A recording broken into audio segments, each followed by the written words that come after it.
मध्ये एका मराठी भाषिक परिवारावरती अमराठी भाषिक एका सोकॉल्ड अधिकारी स्वतःला समजणारा कोणीतरी व्यक्ती आहे, त्यांनी अशा पद्धतीनं अर्वाच्य शिवीगाळ आणि विशेषतः मराठी माणसाचा अपमान करणारी वक्तव्य किंवा मराठी माणसाचा अपमान करणारं भाष्य त्या ठिकाणी केलेलं आहे आणि ते प्रकरणावर सभागृहात गांभीर्याने चर्चा झाली आणि त्यामुळं माननीय उपमुख्यमंत्री अजितदादा पवार साहेबांनी सभागृहामध्ये या प्रकरणाची सखोल चौकशी करण्याचे आदेश दिलेले आहेत। अधिकारी किती वरिष्ठ स्तरावरचा असला, किती मोठ्या पदावर जरी काम करत असला तरी कुठल्याही जाती धर्माच्या व्यक्तींचा असा अवमान करण्याचा अधिकार घटना संविधान कोणालाही देत नाही। हे राज्य कायद्यानं चालणारं राज्य आहे, त्यामुळे या अधिकाऱ्याच्या संबंधित जे उपस्थित केलेला आजचा मुद्दा होता सभागृहामधला त्याचा सविस्तर चौकशी अहवाल शासनाकडे या ठिकाणी तातडीने मागवण्याचे आदेश दिलेले आहेत।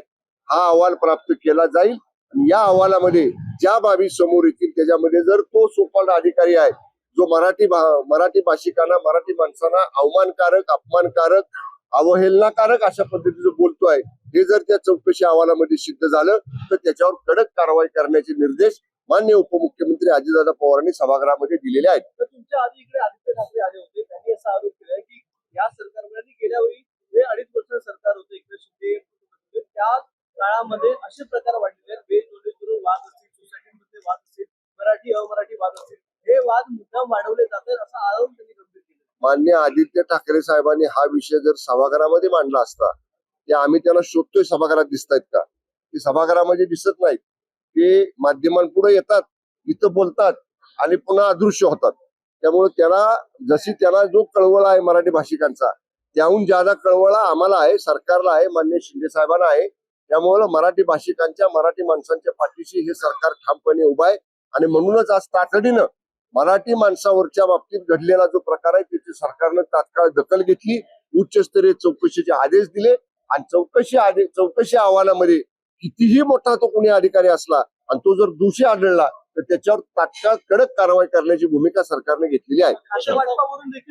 खातेवाटपाचा विषय नंतर माननीय मुख्यमंत्री वारंवार अशा घटना होत आहेत, सरकारकडून काही ठोस कायदा यासाठी काही करण्यात येईल? नाही, या बाबतीत सरकारची भूमिका स्पष्ट आहे। या महाराष्ट्रामध्ये सर्व जाती धर्माच्या लोकांना सलोख्यानं, एकत्रपणानं नांदण्याचे, राहण्याचे, संघटनेनं, कायद्यानं आपल्याला अधिकार दिलेले आहेत। जातीमध्ये तेढ निर्माण करण्याचा, एखाद्या समाजाला हिणवण्याचा, एखाद्या धर्माचा, एखाद्या समाजाचा अपमान करण्याचा अधिकार कोणालाही नाही आणि असं कोणी करत असेल तर त्या व्यक्तीवर कारवाई करण्याची भूमिका सरकारने घेतलेली आहे। धन्यवाद।